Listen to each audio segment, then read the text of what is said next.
নমস্কার সকলকে, আমার চ্যানেল সুমি সাইডহাবে আপনাদের সকলকে জানাই স্বাগত।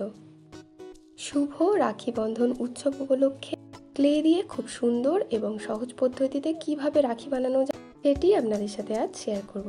তাহলে চলুন শুরু করা যাক। ক্লের তৈরি রাখি বানানোর জন্য প্রথমেই যেটা দরকার সেটা হচ্ছে মোল্ডেড ক্লে। এর মধ্যে যে হার্ড আর রেজিন থাকে এই দুটোকে একদম সমান সমান মাপ নিয়ে এটাকে মিক্সড করতে হবে। আর মাখানোর সময় ক্লেটা যদি হাতে লেগে যায় সেক্ষেত্রে আপনারা কিছুটা পাউডার ইউজ করতে পারেন। আমি এখানে ক্লে দিয়ে প্রথমে যে রাখিটা বানাবো সেটা হলো একটা ময়ূরের পালক। তার শেপ দেওয়ার জন্য আমি এখানে প্রথমে ওয়াটার ড্রপের মতো একটা শেপ দিয়ে নিয়েছি।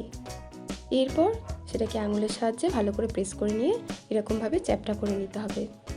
এরপর এরকম টুলসের সাহায্যে, বা এই টুলস যদি কারোর কাছে না থাকে সেক্ষেত্রে আপনারা ব্লেড ইউজ করতে পারেন।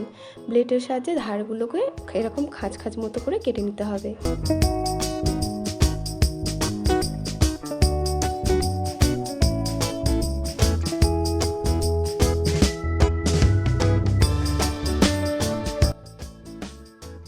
এবার আমি সেকেন্ড যে রাখিটা বানাবো সেটা হলো একটা গণেশের ওপর।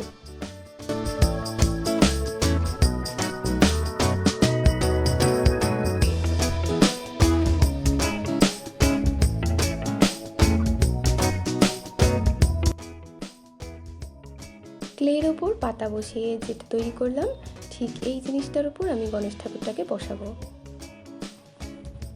প্রথমে গণেশ ঠাকুরের ভুঁড়িটা, তারপরে দুটো কান, তারপর মাথা এবং তারপরে পা দুটোকে করে নিতে হবে।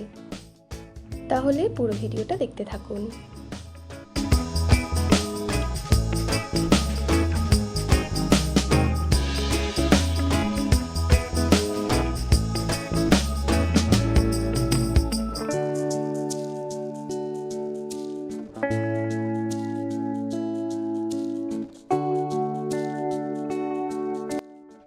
মোটামুটি কাজটা আমাদের পুরো কমপ্লিট হয়ে এসেছে এবং এই জিনিসটাকে আরেকটু রিয়েলিস্টিক দেখানোর জন্য, অর্থাৎ পাতাটাকে আরেকটু রিয়েলিস্টিক দেখানোর জন্য আমি এভাবে শেপটা দিয়ে দিলাম। এবার আমি তৃতীয় নম্বর রাখিটাকে তৈরি করছি, আর তৃতীয় নম্বর রাখিটাকে আমি খুব সিম্পলের উপর রেখেছি। এরপর ওগুলো কমপ্লিট হয়ে গেলে ভালো করে রোদ্রে 2 থেকে 3 ঘন্টা শুকিয়ে নিয়ে আমরা এবার রং করব।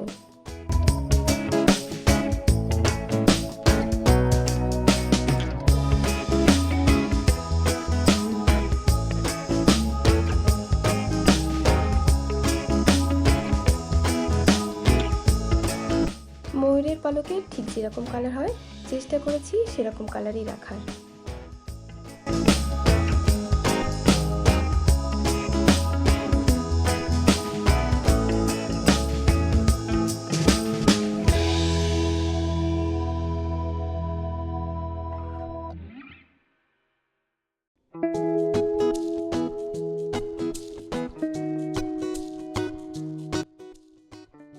ময়ূরের পালকটা আমাদের পুরো কমপ্লিট হয়ে গিয়েছে। এবার আমরা এই গণেশ ঠাকুরটাকে রং করব। প্রথমেই গণেশ ঠাকুরের ব্যাকগ্রাউন্ডে যে পাতাটা রয়েছে সেই পাতাটার কালার আমি ফেব্রিক কালার দিয়ে সবুজ করে নেব।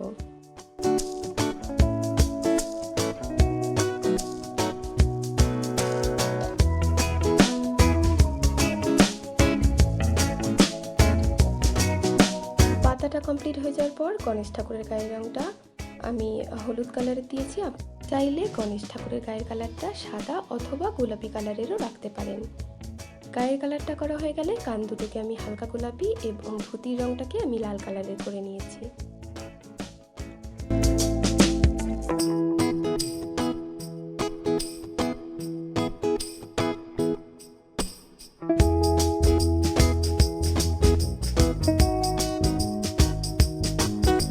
পাতাটাকে আরও একটু হাইলাইট করার জন্য এখানে আমি সবুজ কালারটা দিয়ে পাতার শিরাগুলোকে ঠিক এরকমভাবে এঁকে নিলাম। আর এবার পালা তৃতীয় নম্বর রাখিটা রং করার।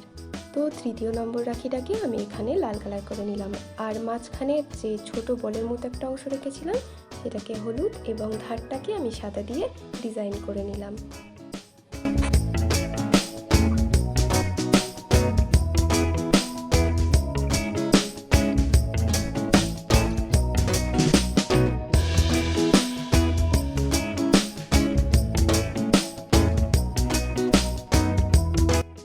রাখির দড়িগুলো বানানোর জন্য আমি এখানে এগুলো ব্যবহার করেছি, তবে আপনারা চাইলে এখানে ডলি সুতো ব্যবহার করতে পারেন। 30 সেন্টিমিটার মাপের আমি 3টে উলের দড়ি এখানে ব্যবহার করছি। আপনারা চাইলে এর থেকে কমও ব্যবহার করতে পারেন অথবা বেশিও ইউজ করতে পারেন।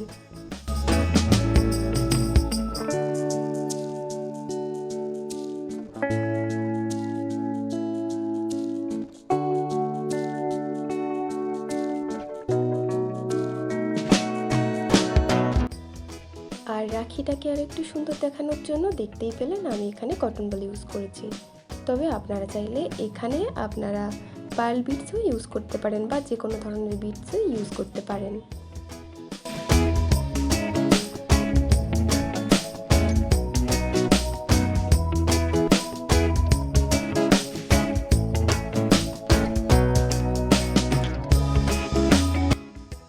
যদি ভিডিওটি ভালো লেগে থাকে তাহলে প্লিজ একটা লাইক, কমেন্ট আর সাবস্ক্রাইব করে দেবেন।